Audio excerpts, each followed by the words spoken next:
Hello pregnancy planning કરી રહેલી મહિલાઓ તેમજ દરેક માતાઓને જણાવવાનું કે આપ સૌ જોડાઈ રહ્યા છો મારી સાથે. તો પહેલાં તો ગુડ મોર્નિંગ, આપના બાળકને ગુડ મોર્નિંગ, તમારું હેલ્થ સારી રહે તે માટે શુભકામના.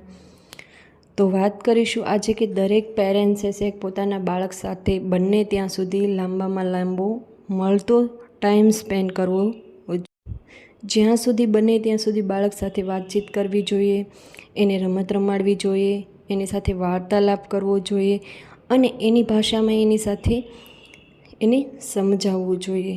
જો આમ કરવાથી બાળક તેમજ માતાનો બોન્ડ બની રહે છે, તેમજ પેરેન્ટ્સ સાથેની લાગણી છે વધી રહે છે અને બાળકને છે સેફ્ટી ફીલ થાય છે. બાળક સાથે વાતચીત આજની વ્યસ્ત દુનિયામાં દરેક પેરેન્ટ્સે બિઝી હોય છે, પરંતુ જો થોડોક ટાઈમ કાઢીને અને તમે તમારા બાળક સાથે ટાઈમ સ્પેન્ડ કરશો તો તેની મજબૂતાઈ વધશે, તે સારું જીવનમાં કંઈક મેળવી શકશે અને કંઈક સારું તમારી પાસેથી શીખી શકશે.